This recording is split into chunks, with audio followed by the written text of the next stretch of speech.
বরিশালের অর্থ কি বাসের ভিতরে বরিশাল কে কে বোঝায় না না ওই ব্যাপারে বলা উদ্দেশ্য হলো আপনি যদি বরিশাল যেতে চান, আপনি যদি ঢাকার বাড়ি যেতে চান, আপনাকে অবশ্যই এই বাসে চলে যেতে হবে। কথা বলে ঠিক এইভাবে যেরকম ভাবে ওই বাসের ভিতরে বরিশাল তালাশ করলে বরিশাল পাওয়া যাবে না, ওই বাসের ভিতরে ঢাকা তালাশ করলে কেমন পর্যন্ত ঢাকা খুঁজে পাওয়া যাবে না। আসলে ওই বাসে গিয়ে যদি আপনি আমি বসতে পারি, ওই বাসে গিয়ে যদি আপনি করতে পারেন, তাহলে ওই বাস আপনাকে বরিশাল পৌঁছে দিবে, ওই বাস আপনাকে ঢাকা পৌঁছে দিবে। কথা বলেন ঠিক কিনা? এই কারণে ভাবে মুসলমান আল্লাহ নবী বলেছেন জান্নাতের বাগান, এই জান্নাতের বাগানের অর্থ হলো এই সমস্ত মসজিদে যদি তুমি আর আমি এসে বসতে পারি, এই মসজিদ থেকে যা কিছু আমল আমরা যদি নিয়ে যেতে পারি, ওই আমলগুলো যদি আমরা করতে পারি, এই আমলগুলো আপনাকে আমাকে জান্নাতে পৌঁছায় দিবে। সুবহানাল্লাহ। তাহলে জান্নাতে যাওয়া এটা হলো একটা কারণ। এই সমস্ত নেতাদের মসজিদে যারা বসতে পারে তাদের মতো ভাগ্যবান আর কেউ নাই। আসলে বড় বুঝে না এই মসজিদটা কত দাম। আল্লাহর নবী হাদিসের ভিতরে বলেন, যখন কোনো বান্দা বান্দীরা আল্লাহ তাআলার জিকিরে উদ্দেশ্যে একত্রিত হয়, তাদের চারপাশে একদল ফেরেশতা এসে তাদের ঘিরে দাঁড়িয়ে যায়, একের কাঁধের উপরে একের কাঁধের উপরে এক দাঁড়াতে আল্লাহ তাআলা এই প্রথম আসমান পর্যন্ত চলে যায়। আল্লাহ তাআলা তাদেরকে ডাক দিয়ে বলে, ও ফেরেশতারা তোমরা এখানে কি করো? আসলে আল্লাহ তাআলা কিন্তু ভালো করে এখানে এটা কি করতেছেন। ফেরেশতারা জবাব দেয়, ওই দেখেন বান্দিগণী বাজার যাবে মসজিদে, আপনার একদম প্রিয় বান্দা, আপনার আশিকের জাকিরের বান্দা একত্রিত হইয়া আপনার নামে গুণগান গায়, আপনার নামে জিকির করে, কোরআন হাদিসের বাণী তারা বলে এবং শোনে। আল্লাহ তাআলা বলতেছেন, ফেরেশতা আমার এই বান্দারা আমার কাছে কি চায়? ফেরেশতারা জবাব দেয়, আল্লাহ এই বান্দারা আপনার কাছে জান্নাত চায়। জোরে বলুন সুবহানাল্লাহ। আল্লাহ কে বলো, ফেরেশতা আমার এই বান্দা কি কোনদিন আমায় কোনো জান্নাত দিয়েছে? ফেরেশতারা জবাব দেয়, না না, এই বান্দারা জীবনে আপনার বানানো জান্নাত দুই চোখে কোনদিন দেখে নাই। আমার আল্লাহ ডাক দিয়া বলবে, যদি তারা জান্নাত দেখতো তাহলে কেমন করতো? তখন ওই ফেরেশতারা জবাব দেয়, আল্লাহ যদি তারা জান্নাত একবার দেখিয়ে পালাইতো তাহলে তারা দুনিয়ার সব কাজ করিয়া আপনার ইবাদত বন্দি আরো বেশি পরিমাণে করতো। সুবহানাল্লাহ। ও আমার ফেরেশতারা বলে, দেখি আমার এই বান্দাদের চোখের ভিতরে কেন পানি, আমার এই বান্দারা কেন কান্দে? আমার আল্লাহর কাছে ফেরেশতারা জবাব দেয়, হায় আল্লাহ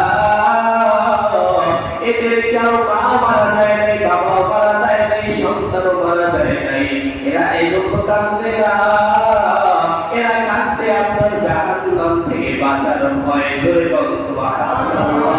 আল্লাহ বলতেছে, ফেরেশতারে আমার এই বান্দারা কি আমার জাহান্নাম দেখছে?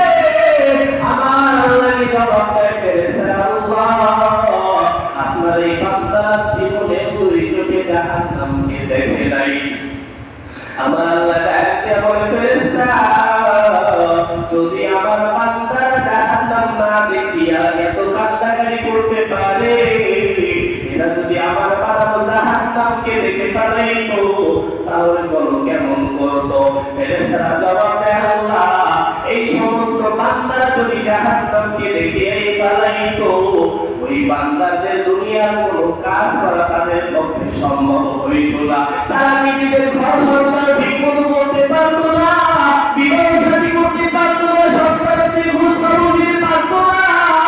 সারাদিন শুধু ওই একটাই চিন্তা, জাহান্নাম থেকে আমি কেমনে বাঁচবো? ওই জাহান্নামের আগুন সহ্য করা যাবে না। ওই জাহান্নামের ভয়েতে মানুষগুলো সব জঙ্গলে চলিয়া যাইত, ওই মানুষগুলো আর সমাজের ভিতরে বসবাস করতে পারতো না, শুধু জাহান্নামের ভয়। বলে, আমার ফেরেশতারা আমি আল্লাহর কাছে এই বান্দাগুলো জান্নাত চাই, অথচ জান্নাত দেখে না, নাই, আমার কাছে জাহান্নাম থেকে নাজাত চাই, অথচ জাহান্নাম দেখে নাই। আমি আল্লাহ তাআলা তোমাদের সাক্ষীতে বললাম, আমি আমার এই সমস্ত সব বান্দাদেরকে মাফ করে দিলাম। সুবহানাল্লাহ। এর মধ্যে একজন ফেরেশতা ডাক দিয়ে বলবে, অভিযোগ দায়ের করবে, আয় আল্লাহ সবাইকে মাফ করিয়ে না। ওখানে এমন একজন ব্যক্তি ছিল যে অন্যের কাছে টাকা পাইতো অথবা কোনো প্রয়োজনে আসবে, কিন্তু মানুষে কি করবে, এই সমাবেশে বসে গেছে, দেখছে সবাই বসে রয়েছে, আমি যদি উঠে যাই তাহলে মানুষ আমাকে কি করবে, অথবা আমি যার কাছে টাকা পাই সে না ওঠা পর্যন্ত টাকাও পাবো না। এই জন্য হয়তো ওই ব্যক্তি মজলিসে বসে, আল্লাহ আপনি তাকে মাফ করিলেন না। আল্লাহ তাআলা বলতেছে, ফেরেশতারা জানো না এই মজলিসে এত দাম, এই বান্দাদের এত দাম, ওদের সাথে বসার কারণেই আমি আল্লাহ তাকেও মাফ করে দিলাম। সুবহানাল্লাহ। সহবাতে সালেহ তোরা সালেহ তোরা, সহবাতে সালেহ তোরা সালেহ তোরা, এক জামানা সহবাতে বাউলিয়া, বেহতারা আজ সরসালে তাআত বেরিয়া। এজন্য একটা মুহূর্ত তিনি মজলিসে বসা 100 বছর নফল ইবাদতের চাইতো দামি। সুবহানাল্লাহ। আপনি কিছুক্ষণ সময় দিনের মাসলা মাসাইল শিখলেন, দিনের আলোচনা শুনলেন, এটা 100 বছর আপনি ইবাদত করলেন, অথচ ইবাদতের ভিতরে অসংখ্য ভুল, আপনি মাসলা মাসাইল জানেন না। এরকম ভুল করে যদি 100 বছর ইবাদত করেন, আর আপনি যদি কিছু সময় এরকম মজলিসে বসে আপনি যদি মাসলা মাসাইল শিখে অল্প আমল করেন, আপনার অল্প আমলটাই নাজাতের জন্য যথেষ্ট হয়ে যাবে। সুবহানাল্লাহ। কারণ আপনি যখন বুঝতে পারবেন আপনার নামাজে কোন কোন জায়গায় ভুল আছে, তখন আপনি ভুল সংশোধন করে যা কিছু আদায় করবেন ওইটি আপনার আমলনামায় থেকে যাবে। আর যদি আপনি এরকম মজলিসে না বসেন, মাসলা মাসাইল না শিখেন, না জানেন, আপনি সারা জীবন ইবাদত করবেন, ইবাদতে ভুলে ভরা থাকবে, বরং 100 বছর ইবাদত দিয়েও জান্নাতে যাওয়া সম্ভব হবে না। এই জন্য এই সমস্ত মজলিসের দাম অনেক বেশি। তো যাই হোক, এই মজলিসে বসছি, আমাদের উদ্দেশ্য আল্লাহ তাআলা বলেন, ফাযকুরুনি আযকুরুকুম, হে আমার বান্দা বান্দীরা তুমি আমি আল্লাহর জিকির করো, আমি আল্লাহ তাআলাও তোমার জিকির করব। সুবহানাল্লাহ। পৃথিবীর ভিতরে দ্বিতীয় কোনো ইবাদত নাই, যে ইবাদতের সময় আল্লাহ তাআলা বলেছেন, বান্দা তুমি আমার নামাজ পড়ো, আমিও তোমার নামাজ পড়ব। আল্লাহ কি বলেছেন? বান্দা তুমি হজ করো, আমিও তোমার জন্য হজ করব। বান্দা তুমি দান করো, আমিও তোমার জন্য দান করব। এরকম কোন ইবাদতের সময় আল্লাহ বলে নাই, শুধুমাত্র জিকিরের সময় আল্লাহ বলেন, বান্দা যদি তুমি আমার জিকির করো, আমি আল্লাহও তোমার জিকির করব। সুবহানাল্লাহ। বান্দা সাধারণ দুনিয়ার মজলিস মিলে আল্লাহকে ডাকবে, আর আমার আল্লাহ আমাদের এই মজলিসে চাইতে দামি মজলিস, ফেরেশতাদের মজলিসে আমাকে স্মরণ করবে। সুবহানাল্লাহ। এজন্য আল্লাহ তাআলার প্রিয় বান্দা হতে হলে আমাদের জিকির বেশি বেশি পরিমাণে করা লাগবে। এই জিকিরের 100 উপকার রয়েছে, এর ভিতরে সবচেয়ে ছোট উপকার হলো আপনি মৃত্যুর সময় কালেমা নসিব হবে, কালেমা পড়তে পড়তে আপনার মৃত্যু হবে। সুবহানাল্লাহ। তাহলে আমার জীবনের সবারই একটা আশা যে মৃত্যুটা যেন আমাদের ঈমানের সাথে হয়। কথা বলেন ঠিক কিনা? যদি আমাদের মৃত্যু ঈমানের সাথে হয়, আমল যদিও খারাপ ছিল, যা কিছুই হোক না কেন, অল্প আমল করেছি সারা জীবন ভর, ওই অল্প আমলই আপনাকে কোনো না কোনো একদিন জান্নাতে পৌঁছে দিবে। আর যদি আপনি বেঈমান হয়ে মারা যান, কিয়ামত পর্যন্ত আপনি যতই ইবাদত করেন না কেন, যতই নামাজ পড়েন, রোজা রাখেন, হজ করেন আর যাকাত দেন, আপনার ঈমান নাই, তার মানে আপনার কোনো আমলের দাম নাই। যার ঈমান নাই তার কোনো আমলের দাম নাই। আর যার ঈমান আছে সে যদি ইবাদত কম করতে পারে, অর্থাৎ সে বেশি নফল ইবাদত করতে পারে না, কিন্তু ফরজ ইবাদতগুলো ঠিক রাখে, ওয়াজিব ইবাদতগুলো ঠিক মতো করে, সুন্নাত মুআক্কাদাগুলো আদায় করে, মা বোনদেরকে পর্দায় রাখে, সন্তানদেরকে হালাল ইনকাম করে খাওয়ায়, তাহলে ওই লোকটা ঈমানের কারণে, অল্প আমলের কারণে হলেও কোনো না কোনো একদিন সে জান্নাতে চলে যাবে। এজন্য ঈমানের বড় দাম। ঈমানদার ব্যক্তির উদাহরণ হলো যেমন আল্লাহর নবী যুদ্ধের ময়দানে যুদ্ধ করতে গেছেন, একজন সাহাবী কাফেরদের সৈন্যের ভিতরে ঢুকে গেছেন, একা যুদ্ধ করতেছেন, চতুর্দিকে কাফের, মাঝখানে একা। ওই সাহাবী যুদ্ধ করার পরে অসংখ্য কাফের বেঈমানদেরকে জাহান্নামে পাঠিয়ে দিল। এরপরে সে যখন রাসূলের কাছে ফিরে আসলো, আল্লাহ রাসূল জিজ্ঞাসা করতেছে, আমার সাহাবী, এতগুলো কাফেরের ভিতরে তুমি একা কোন সাহসে প্রবেশ করলা? আল্লাহ রাসূলকে সাহাবী জবাব দেয়, ইয়া রাসূলুল্লাহ, আপনার জবাব থেকে আমি শুনেছি যারা কাফের আর মুমিনের ভিতরে পার্থক্য হলো, যারা ঈমানদার তাদের উদাহরণ হলো তারা জীবিত ব্যক্তির মতো, আর যারা কাফের যাদের ভিতরে ঈমান নাই তারা হলো মরা লাশ। বলতেছে তাহলে আমি কাফেরদের ভিতরে ঢুকে গেছি, আমার চোখে আমি দেখতেছি এগুলো সব মরা লাশ, আর আমি হলাম ঈমানদার, আমি হলাম জীবিত ব্যক্তি। অতএব যদি মরা মানুষ 1 লক্ষ যদি আমার সামনে থাকে আর আমি জীবিত মানুষ একা থাকি, ওই 1 লক্ষ মানুষের মোকাবেলায় আমি একাই যথেষ্ট। চলে সুবহানাল্লাহ। 1 লক্ষ মরা মানুষের সামনে একটা জীবিত মানুষকে যদি যুদ্ধ করতে বলা হয়, তাহলে ওই একজনই জিতবে। কথা বল ঠিক কিনা? কারণ আমি জীবিত আর ওরা মরা মানুষ। তো আমার ভিতরে এই চিন্তা ছিল আমি জীবিত মানুষ, ওরা হলো যদি ওরা সংখ্যায় অনেক বেশি, কিন্তু আমার চোখে সংখ্যা বড় না, আমার চোখে আমার ঈমানটাই হলো বড়। সরে বলো সুবহানাল্লাহ। এই ঈমানের কত পাওয়ার! ইব্রাহিম আলাইহিস সালাম আল্লাহর একজন পয়গম্বর, মুসলিম জাতির পিতা ইব্রাহিম আলাইহিস সালাম, তিনি একা হলেন ঈমানদার। তার ওই সময় সবাই হলো বেঈমান, মূর্তি পূজারী, সবাই তার দুশমন। এমনকি তার জন্মদাতা পিতা আজর কুমারও কিন্তু ইব্রাহিমের দুশমন। ইব্রাহিম আলাইহিস সালাম একদিন হিম্মত করে ওই সমস্ত কাফের বেঈমানদের মূর্তিগুলো সব এক এক করে ভেঙে ফেললেন। ভাঙার পরে বড় মূর্তির গায়ে কুড়ালটা ঝুলাইয়া ইব্রাহিম নবী চুপচাপ বাসায় চলে গেলেন। এবার ওই নমরুদের বাহিনী এসে দেখতেছে, হায় আফসোস, আমাদের দেবতাগুলো সব ধ্বংস করে দিয়েছে। কারো হাত নাই, কারো চোখ নাই, কারো মাথা নাই, কারো ঠ্যাং নাই, এরকম ভাবে প্রত্যেকটা মূর্তিকে আহত করা হয়েছে। কে এই কাজ করতে পারে? তদন্ত নেওয়া হলো। তদন্ত নেওয়ার পর জানা গেল এই কাজ ওই আজর কুমারের ছেলে ইব্রাহিম ছাড়া কেউ করতে পারে না। তাকে ইব্রাহিমকে বিচার করা হবে। ইব্রাহিম আলাইহিস সালাম ইব্রাহিমের সাথে কোনো সাথী নাই। ইব্রাহিম নবীকে যখন ডাকলো, এবার ইব্রাহিমকে শাস্তি হিসেবে তাকে চরম কাছে চড়াই আগুনের ভিতরে ফালাবে। আগুনের ভিতরে যখন ফালানো হবে, তখন ওই আজর কুমার সেও কিন্তু নমরুদের দলে থেকে সে বলতেছে যে ইব্রাহিমকে অবশ্যই আগুনের ভিতরে ফেলানো হবে। ইব্রাহিমকে যখন আগুনের ভিতরে ফেলানো হলো, ইব্রাহিম নবীর কাছে জিবরাইল এসে বলতেছে, ও আল্লাহর খলিল, আপনি শুধু অর্ডার করে দেন, আল্লাহ তাআলা আপনাকে ফেরেশতা দিয়ে আপনাকে সাহায্য করবে, আমি আপনাকে সাহায্য করার জন্য এসেছি।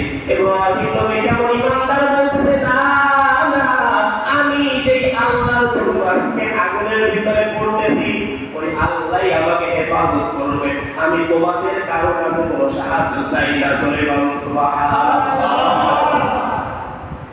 আল্লাহ তাআলা যখন ইব্রাহিমের জবাব শুনলেন, আল্লাহ তাআলা আগুনকে ডাকতে বলে, আগুন সাবধান সাবধান, আমার ইব্রাহিমের জন্য তুমি আরামদায়ক হয়ে যাও। জোরে বল সুবহানাল্লাহ।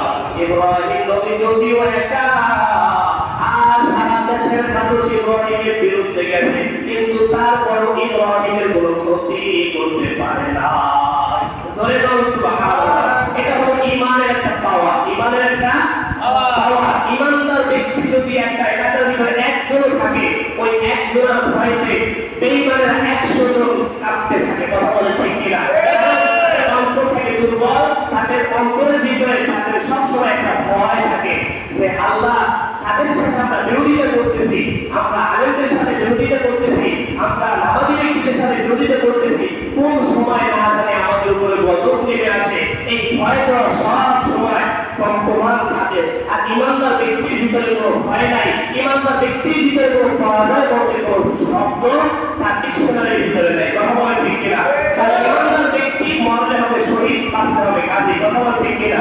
দুই দিক থেকেই সে লাভবান হবে। কিন্তু কাফেররা যদি বা ইসলামের দুশমনেরা যদি আমাদের সাথে দুশমনী করে ধ্বংস হয়, ওদের জন্য সোজা জাহান্নাম ছাড়া দ্বিতীয় কোনো রাস্তা নাই। এজন্য সম্মানিত ভাইয়েরা আমার, ঈমানটাকে আমাদের মজবুত করতে হবে। এই ঈমানটাকে তাজা করতে কি হবে? এই ঈমানটাকে তাজা করতে হলে আমাদের লাগবে আল্লাহ তাআলার জিকির। কি লাগবে? আল্লাহ রাসূল বলেন, লিকুল্লি শাইইন সিফাতুন ওয়া সিফাতুল কুলুবি যিকরুল্লাহ। এই ক্ষণস্থায়ী জিন্দেগির ভিতরে প্রত্যেকটা জিনিসের পরিষ্কার করার আলাদা আলাদা হাতিয়ার আছে। কথা বলেন ঠিক কিনা? জামা কাপড় ময়লা হলে সাবান দিয়ে জামা কাপড় পরিষ্কার করা যায়। যদি লোহার ভিতরে জং ধরে, আপনি লোহাকে একটা বসে বসে পরিষ্কার করতে পারবেন, কিন্তু কলমটাকে কিন্তু আপনি সাবান দিয়ে পরিষ্কার করতে পারবেন না। দুনিয়ার কোন র‍্যাক দিয়ে সাবান সোটা দিয়ে কলম কিন্তু পরিষ্কার করা যাবে না। ওই কলমটাকে যদি পরিষ্কার করতে হয়, আল্লাহর নবী অস্ত্র দিয়ে গেছেন, তোমরা বেশি বেশি পরিমাণে জিকির করো, জোরে বলো সুবহানাল্লাহ। কি করা লাগবে? জিকির করা লাগবে। আপনারা কথা বলেন না কেন? কি করা লাগবে? জিকির করা লাগবে। এই জিকিরের এত ফায়দা, দুনিয়ার ভিতরে যারা আল্লাহ তাআলার জিকির করবে তাদের কলমটা পরিষ্কার হয়ে যাবে। বান্দা যখন একটা গুনাহ করে তার কলমের ভিতরে একটা দাগ পড়ে, বান্দা যখন দুইটা গুনাহ করে দুইটা দাগ পড়ে যায়, এভাবে বান্দা গুনাহ করতে করতে তার অন্তরটা একেবারে কালো অন্ধকার হয়ে যায়। ওই কলমটা সে ভালো করে জিনিস কল্পনা করতে পারে না। আল্লাহ তাআলা বলে, দুনিয়ার ভিতরে এমন কিছু মানুষ আছে যাদের চোখ আছে কিন্তু তারা দেখে না, যাদের জবান আছে কিন্তু তারা বলে না, যাদের কান আছে কিন্তু কান দিয়ে তারা শোনে না, যাদের অন্তর আছে কিন্তু অন্তর দিয়ে তারা উপলব্ধি করতে পারে না। উলাইকা কাল আনআমি বাল হুম আযাব। ওরা চতুষ্পদ জন্তু জানোয়ারই নয়, চতুষ্পদ জন্তু জানোয়ারের চাইতেও খারাপ। যাদের চোখ আছে দেখে না, কান আছে দিনের কথা শোনে না, অন্তর আছে কিন্তু কোনটা ভালো কোনটা খারাপ এই চিন্তা করে না, কল্পনা করে না, ওদের ভিতরে আর কষ্টের ভিতরে কোনো পার্থক্য নাই। এজন্য সম্মানিত ভাইয়েরা আমার, আমরা যেহেতু ইমানদার, আমরা মুসলমান দাবি করি, আমার ইমানটাকে মজবুত রাখতে হবে। দুনিয়ার কারো ভয়েতে আমরা যদি পিছপা হয়ে যাই, আমরা যদি আল্লাহর কথা বলতে ভয় পাই, তাহলে আসলে আমরা এখন পর্যন্ত কোনো অর্থে ইমানদার হতে পারিনি। কথা বলে ঠিক কিনা? একমাত্র আল্লাহকে ভয় পাবে কাকে? দুনিয়ার কোনো জুলুম আগুনের কুণ্ডলীকেও ভয় পাবে না। দুনিয়ার তলোয়ার যদি গলার উপরে এসে যায়, তারপরেও সে আল্লাহর কথাই বলবে। এদের জীবন বাঁচাবার জন্য সে কখনো বাতিলের সাথে আপোষ করতে পারবে না, কারণ সে জানে আমি যদি ঈমান নিয়ে মরতে পারি, যদি কাফের সাথে মারা যাই, তাহলে আমার শহীদি দরজা দিয়ে আল্লাহ জান্নাতে প্রবেশ করাবে। জোরে বলুন সুবহানাল্লাহ। আমার বন্ধুরা আমার, কিতাবের ভিতরে আল্লাহ তাআলা একটা কথা বলেছেন, এই জিকির করা তারা কত ফায়দা, দুনিয়ার অনেক ফায়দা আছে। আল্লাহ তাআলা এই আয়াতের ভিতরে বলতেছেন, ওয়া'আদাল্লাহু আল্লাযীনা আমানু ওয়া আমিলুস সালিহাতি লা ইস্তাখলিফান্নাহুম ফিল আরদ। আল্লাহ তাআলা ওয়াদা করেছেন যারা ঈমান ও আমলের উপর মজবুতি অর্জন করবে, আল্লাহ তাআলা অবশ্যই তাদেরকে দুনিয়ার শাসন ক্ষমতা দান করবে। জোরে বলুন সুবহানাল্লাহ। কাজ দুইটা, কয়টা কাজ? ঈমান এবং আমলকে মজবুত যদি করতে পারি, আমাদেরকে আল্লাহ তাআলা বলছে তোমাদেরকে এই জমিনের শাসন ক্ষমতা, তো এই কর্তৃত্ব তোমাদের হাতেই দেওয়া হবে। জোরে বলুন সুবহানাল্লাহ। তাহলে আমাদের ঈমান আমলকে মজবুত করতে হবে, আর ঈমানকে মজবুত করা হাতিয়ার হলো আমাদের জিকির। আমার জিকিরের দ্বারা ঈমান মজবুত হয়, আর এবং তালিমের দ্বারা আমার আমল মজবুত হয়। এজন্য আমরা যদি আমলকে হালকা জিকির এবং তালিমের মাধ্যমে ঈমান আমলকে মজবুত করতে পারি এবং মাঝে ময়দানে দাওয়াত দিতে পারি, আশা করা যায় আমাদের সামনে যত বাতিল শক্তিশালী হোক না কেন, বাতিলের এই ষড়যন্ত্র ভিন্ন ভিন্ন হয়ে তারা ধ্বংস প্রাপ্ত হবে। কথা বলে ঠিক কিনা? এই কারণে একটি ঘটনা আছেন, এক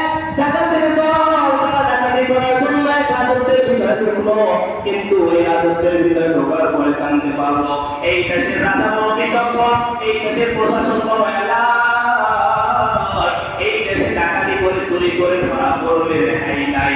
অতএব এই দেশে আর ডাকাতি করা যাবে না। ডাকাতের সরকারকে বলা হলো, ডাকাতের সরকার বলতে তোমরা তালাশ করে দেখো এই এলাকার মানুষের ভিতরে কোন কাজটার প্রতি তার দুর্বলতা আছে, এই মানুষগুলো কোন কাজের প্রতি বেশি দুর্বল, তাদের দুর্বলতম জায়গায় আমরা বিশ্বাস স্থাপন করিয়া তারপরে আমাদের ডাকাতি করবো।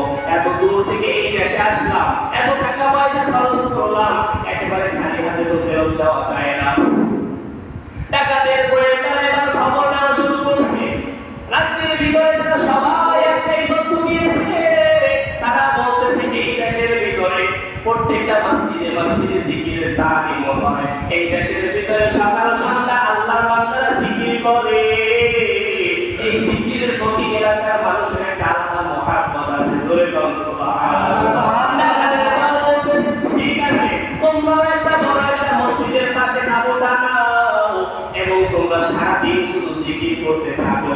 তারা আযান তারা তাসবিহ নিয়ে সকাল সন্ধ্যা সারাটা দিন শুধু সুবহানাল্লাহ সুবহানাল্লাহ জিকির করে। এভাবে এলাকার মানুষগুলো ভিতরে একটা মহাব্বত পয়দা হয়েছে। মানুষগুলো বলতেছে আমাদের গ্রামের ভিতরে একদম আল্লাহওয়ালা মানুষের আগমন হয়েছে, এরা সব সময় আল্লাহ তাআলার জিকির করে, এরা সব সময় আল্লাহ তাআলার প্রেমে মগ্ন থাকে, এদের দুনিয়ার কোনো খাওয়া পড়ার চিন্তা নাই, দুনিয়ার কামাই বাণিজ্যের চিন্তা নাই, সবাই খুশি। এই খবরটা এবার রাজার কাছে চলে গেছে। রাজা বড় বিচক্ষণ, তিনি তালাশ করলেন, তিনি একটু তদন্ত করলেন যে আসলে এরা আসলে আল্লাহওয়ালা নাকি এরা কোনো বাটপার। এটা পরীক্ষা করার জন্য একদম গোয়েন্দা পাঠাইলেন। গোয়েন্দা দেখতেছে না, তারা আসলে সকালেও জিকির করে রাতেও জিকির করে, তাদের কাজই শুধু জিকির করা আর পাঁচ ওয়াক্ত নামাজ মসজিদে পড়া। বাদশা মহারাজ এরা আসলে আল্লাহর ওলি, আপনি নিশ্চিত থাকেন এদের দ্বারা আমাদের দেশে কোনো ক্ষতি হবে না। বাদশা মহারাজ বড় খুশি, তিনি চিন্তা করতেছেন আমার একমাত্র ছেলে দীর্ঘদিন পর্যন্ত অসুস্থ বিছানায় শায়িত, এই সন্তানকে দুনিয়ার কত ডাক্তার প্রতিহাস দেখাইলাম, দুনিয়ার কত হুজুরদের কাছে দৌড়াইলাম, কত পীর সাহেবদের কাছে দৌড়াইলাম, পানি পড়া আনলাম, কিন্তু আমার সন্তান এখন পর্যন্ত বিছানা থেকে উঠেই বসতে পারে না। ডাক্তার আমি একদিন মেহমানদারি করাইতে চাই, ওই সমস্ত আল্লাহওয়ালাদেরকে ডাকো। এবার আল্লাহওয়ালারা সবাই রাজ দরবারে চলে গেছে। রাজ দরবারে যাওয়ার পরে রাজকীয় খানা খাওয়ার পরে এবার বাদশা বলতেছে আল্লাহর ওলিরা আপনাদের কাছে আমার ছোট্ট একটা রিকোয়েস্ট, আপনারা আমার দরবারে এসেছেন, আমি ধন্য হয়ে গেছি, আপনি আপনারা একটু দোয়া করে আমার দয়া করে আমার সন্তানের জন্য একটু পানি পড়া দেন, এই পানি পড়া খাওয়াইয়ে দেখি আমার সন্তানটা সুস্থ হয়, কারণ আমার একটা মাত্রই সন্তান, আমি যদি মারা যাই আমার পরবর্তীতে কি আমার এই সিংহাসনে বসবে, আমার একমাত্র এই সন্তান ছাড়া আর কোনো সন্তান নাই। এবার ডাকাত দলেরা হতভম্ব হয়ে গেছে, জীবনে তো আর মাদ্রাসায় পড়ে নাই, পানি পড়া কি করে দিতে হয় এটা ওরা জানে না, কোনো দোয়া করা জানে না, আসলে তো ওরা ডাকাত। বাদশা মনে করছে না দরবেশ।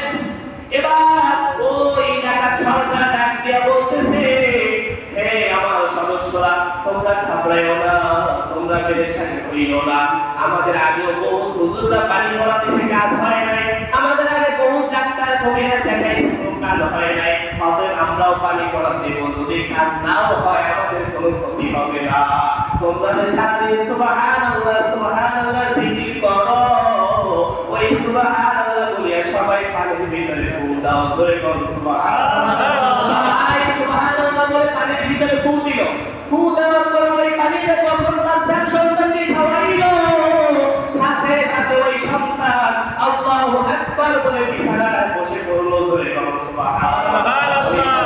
সুস্থ হয়ে গেছে, বাদশা আনন্দে আত্মহারা হয়ে গেছে, সে এসেই বলতেছে হে আল্লাহর ওলিরা, আপনাদেরকে আমি আসলে যদিও চিনি না, আপনারা কোন দেশ থেকে আসেন তাও আমি জানি না, কিন্তু আপনারা আমার এই সন্তানটাকে যে সুস্থ করে দিলে এই জন্য আমি খুশি হইয়া আমার এই রাজ্যের অর্ধেক আপনাদের নামে লিখে দিলাম। জোরে বলো সুবহানাল্লাহ। টাকা করে এবার কান্না শুরু করে দেয় আর বলতেছে হায় বাড়ি, আমরা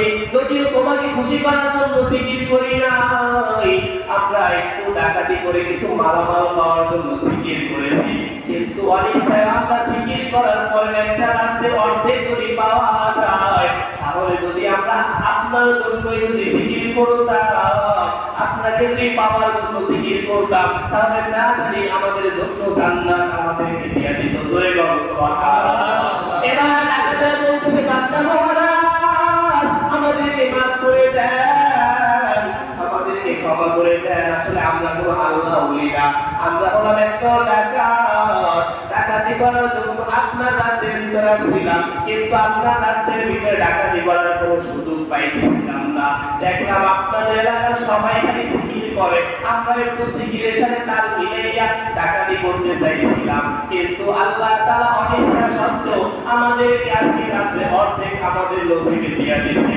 অতএব আপনার রাজত্ব আপনার কাছেই থাক, আজকে তওবা করলাম, জীবনে আর ডাকাতি করব না। জোরে বলুন সুবহানাল্লাহ। কিছুদিন জিকিরের প্রভাবে তারা আল্লাহ ওলি হয়ে গেছে। এজন্য আমরা এখন জিকির করব, তো ধ্যান ও ধ্যানের সাথে জিকির করব এবং আমাদের কলব পরিষ্কার হবে। এই নিয়তে আমরা ধ্যান ও ধ্যানের সাথে জিকির করব। যখন আমরা জিকির করব সুবহানাল্লাহ, আলহামদুলিল্লাহ।